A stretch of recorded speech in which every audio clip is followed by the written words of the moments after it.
What's going on, Paisanos? V here, coming at you, Paisanos, well, with another market watch today. You know, one of the coolest things about this game is how fast we move as a meta, as a player base, and how quickly we can adapt and kind of work towards something different. And I always feel like there are so many cards in this game right now that are just waiting for that adaptation, just waiting for a player to take that card, put it in a deck, and be successful with it. You only really have to be really good with the deck for what we'll say a couple of remote locals, or maybe the remote extravaganza, to really have these cards see a lot more serious play, or to seriously be considered as competent cards that can be used within the meta of this game.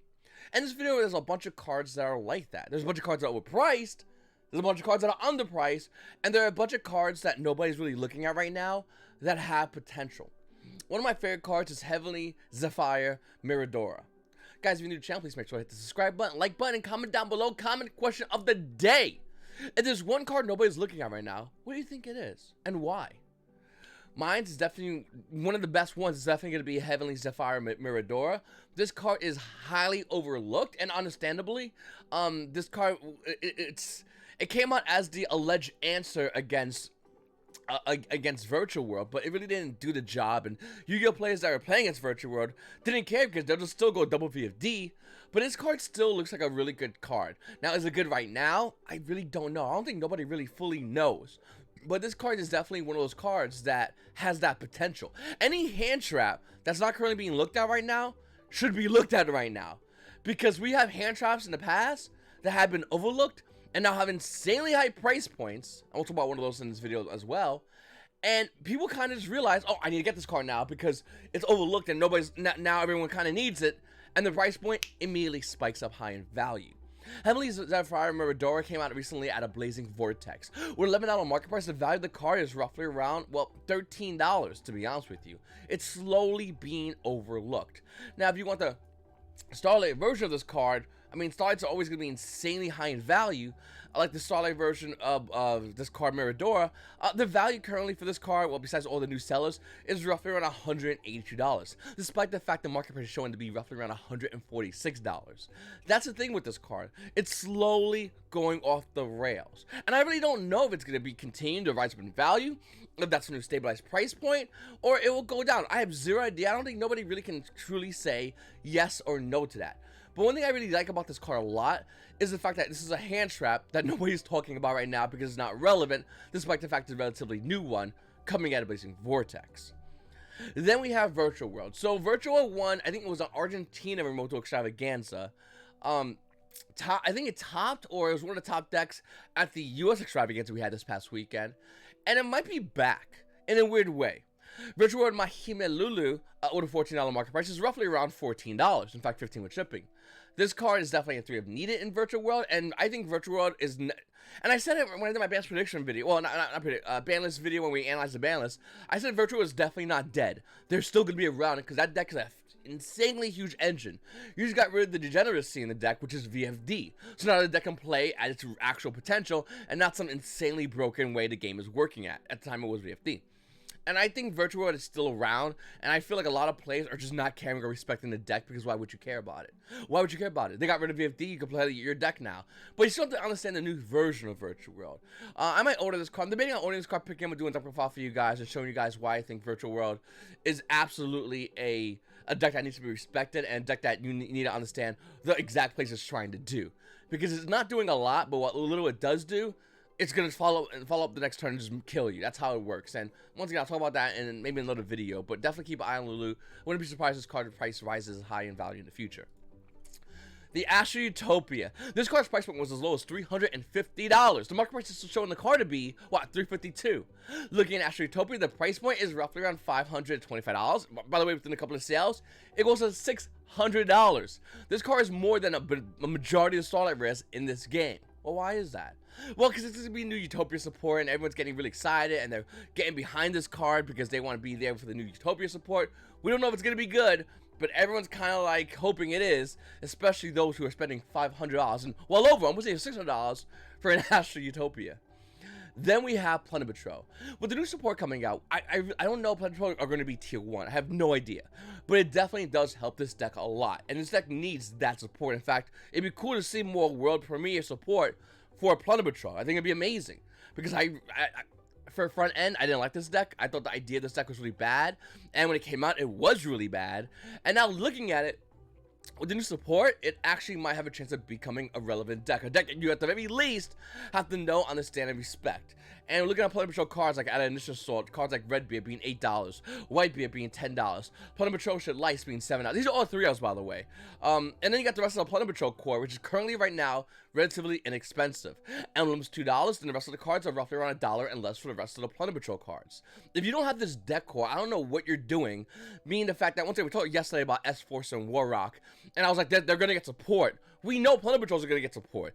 We're not like, you don't have to for a while.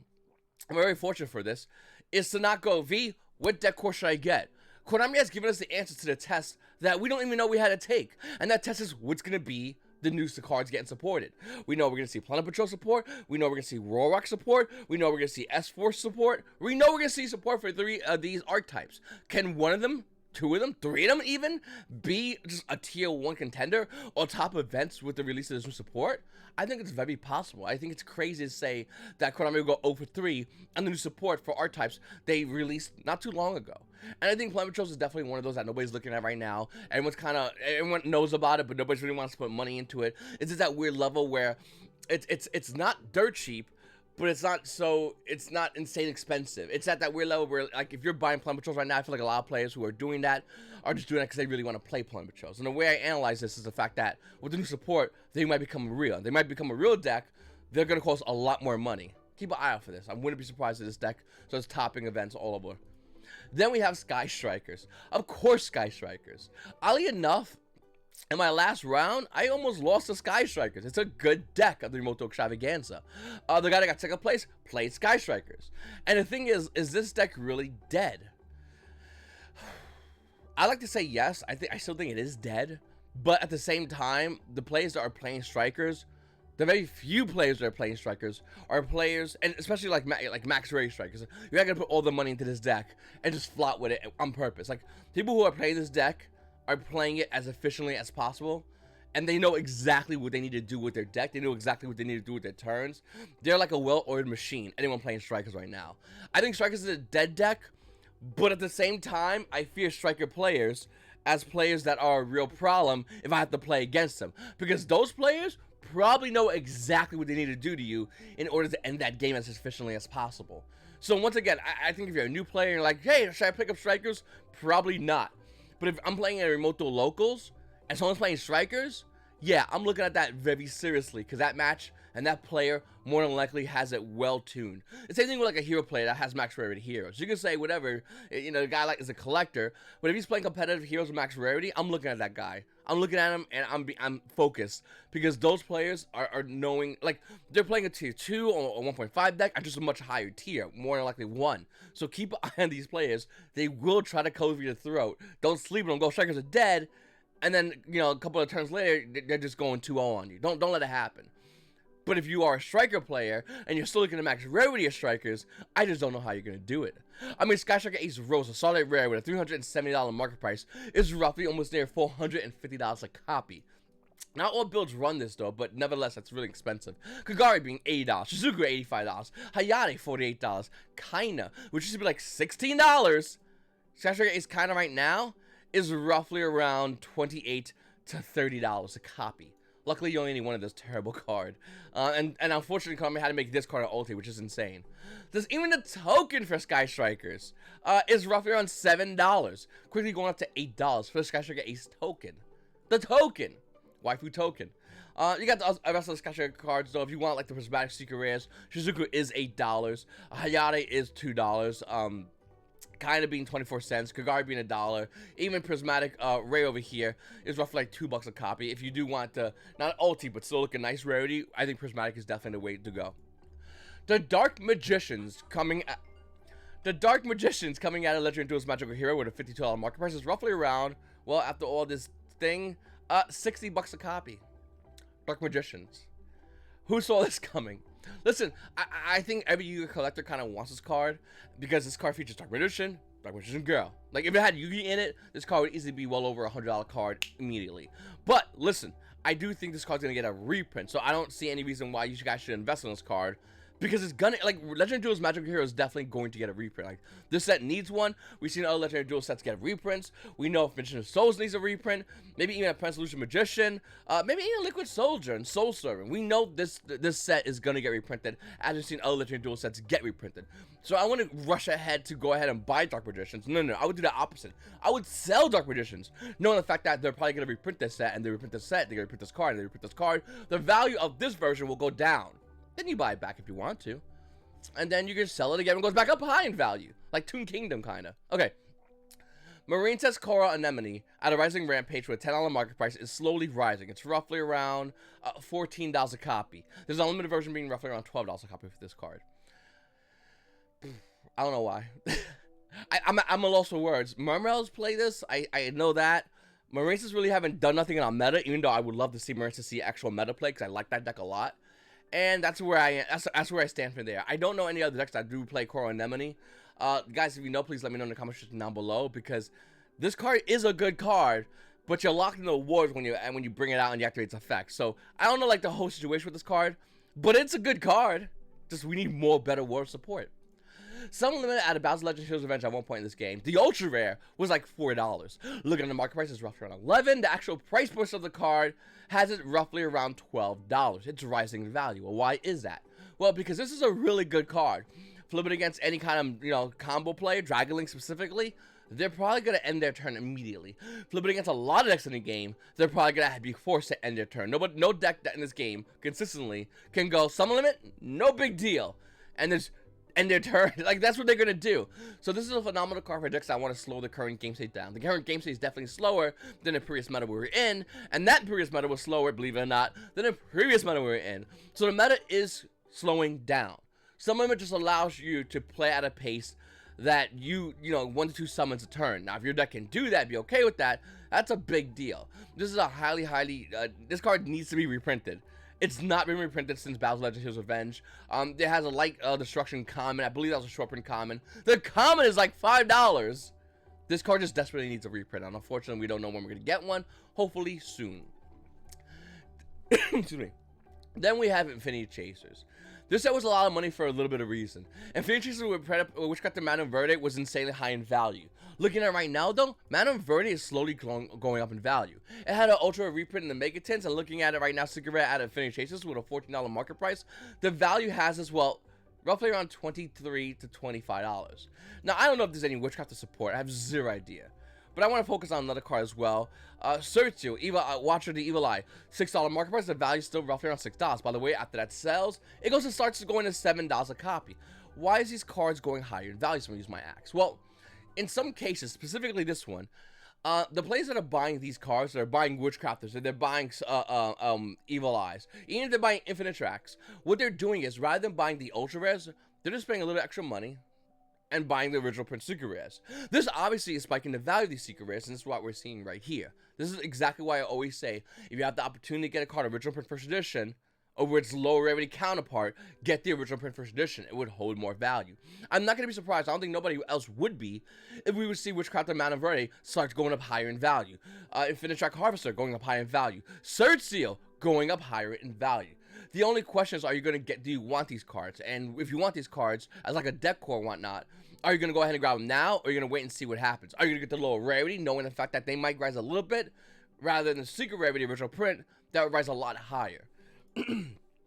Fantastical Dragon Fantasma out of Savage Strike is definitely one of my favorite cards in this current format. I love this card a lot. It allows you to fix your hands. If you're playing Dragon Links, it's a dragon. If you're playing a lot of other decks, it just allows you to modify your hand. Like in my deck, I played it when I made top this past weekend. With Shadows.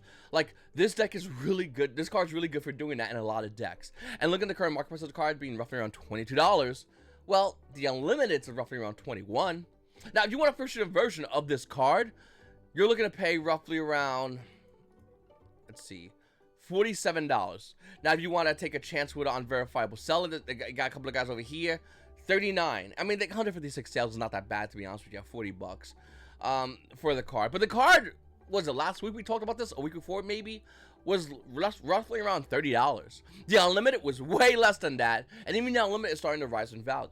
Now, obviously, you don't have to spend this high amount of money, but if you want max rarity, that is the Fantasma you want to get.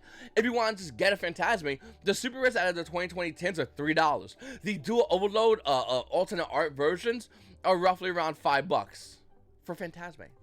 These cards were like nothing. Actually, no, it wasn't alternate art. I thought it was alternate art. Anyway, nevertheless, they're worth money. So if you have extra Fantasmas, you might want to consider selling them, because this is probably as high as we're going to see them for these two versions. For the secret version, who knows what's going to happen with that. And that's another hand trap that kind of fell out of rotation and then now it's back in the game. We're starting to see more and more players play this hand trap. That's why I'm really pointing to this, because I think it's really important. Because like Heavenly Sapphire Mirador, it didn't even get a chance to see me play, just immediately fell out. And there's another hand trap we'll talk about that basically did the same exact thing in a few. But looking at Phantom Knights are just a lot of money. And the thing about Phantom Knights is, don't get me wrong, like, they're not a bad deck, but, like, they don't have the record to merit the crazy high value they currently have right now. I mean, Torrent Scales, I think it was $22, now it's $25 for Secret Rares. Starlight Rares are actually kind of rising insanely high, and we don't know why. It could be because of the stimuli. We don't know. $169 market price. It's roughly around almost $200 a copy for a Starlight, in case you guys want to know how much that one is. But then you got like cards like Cigarette Fogblade being $18. Rag Gloves being $13. The other Fogblade, the Ultra Rad, Ring Rays, original print being $12. Cigarette Silent Boots being $11. You want common Fogblades? I got you for $9 a copy. So once again, I don't know why Phantom Knights are still high in value. Despite the fact they haven't really showed anything as far as like towards the meta of being relevant as far as towards the meta, but they are high in value. That's one thing that's guaranteed. And I don't know if they're going to maintain being high in value. We don't know if they're going to get any reprints. We have zero idea. My guess more than likely would be the card prices maintain high in value until we see reprints. The second we start seeing even the announcement of reprints, a lot of values of these cards will go down in value. Well, mine's a Starlight Rare. Probably will stabilize. I've had a guess roughly around 150. I could be wrong. Phantom Knights could be getting new support, but if that's the case without new support, more than likely that's what we would see. Magical Musket Cross Domination. The Secret Red Spiritual Warriors with an $8 market price is almost near $9. Now, this isn't the first time we've seen Musket card be a lot of money. In fact, I think it was one of these two. It was like, no, it wasn't Dancing Needles. Actually, it was definitely Last Stand. Hit roughly around, well, as you can see, it's still roughly around $5. It's still a lot of money for this card. The reason why I think muskets are holding such a high amount of money is because the last time they were printed was in Spirit Warriors.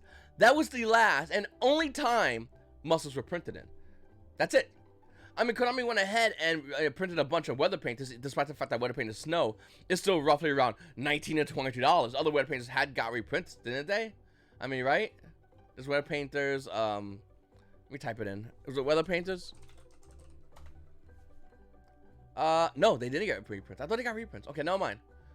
Was it 6 Samurais? You know, I'm already over it already. Listen, we need to see more reprints of Spirit Warriors. They have not gotten any reprints. If you want to buy a Spirit Warrior booster box, there's only one listed on TCG Player. Let me just get rid of the there we go. It's $150. $150. Oh. Yikes. Okay.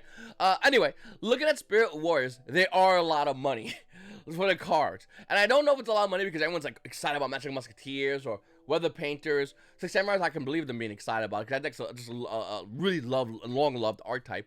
But looking at, once again, Weather Painters and Magic Musketeers, the only reason they're maintaining a high amount of money is because how easy it is to use for you to access these cards. Oh, it was Musketeers. We saw Casper and Starfire get reprints. That's why they're so low in value. Okay.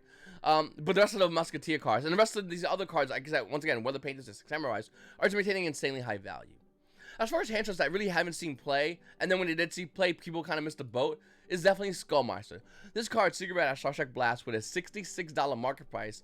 Well, it's kind of going down, but not really going down. I mean, you got one version over here being roughly around $61 with shipping, and then the price point starts hitting $67. Now, I will say, I am shocked that this card is still even talked about as a card that people are considering playing in the game. But Yu-Gi-Oh! Players are still playing Skullmeister. It's still a really good card that Yu-Gi-Oh! Players are playing, 100%. And I don't like it. I think this card's not that good. But then again, a lot of players, people might be saying a lot of things about other cards, hand traps, that are just not seeing play right now. And then next thing you know, they're worth $66, $67. And the thing about this is, I feel like there's another hand shop that's kind of being missed right now because nobody's looking at or caring about it because it doesn't show any meta play. But I always feel like it has a potential, and that's Chaos Hunter. The original print secret rare Storm of Ragnarok with a $12 market price. The unlimited versions are roughly around $11. If you want a first edition version of the card, the first edition version of this card is going to run you, where is it? Roughly around $15. Now, $15 is not a lot of money for a Chaos Hunter. Chaos Hunter has seen play in the past, and more likely we'll see play in the future. If you guys don't know what this card does, it's a 2500 attack dark monster, really important, level 7, that says, when your opponent summons a monster, you're going to discard one card to special summon this card from your hand. Your opponent cannot remove cards from play. That is insane. Chaos Hunter is definitely one of those cards that I feel like a lot of Yu-Gi-Oh players are just kind of overlooked right now, because you have to discard a card in your hand, people are trying to maintain resources, and I get that. But this card absolutely is a big deal, and nobody's looking at it and talking about it right now. And listen, maybe the meta currently doesn't call for it. I get that. Totally fine, sure. But can we all agree that the meta will eventually call for this card to see play again? It saw play not too long ago, and it's going to see play moving forward. And I think this card right now, $15 for original print secret rare, is an insanely discounted price. So I'm saying discount, I already bought my playset.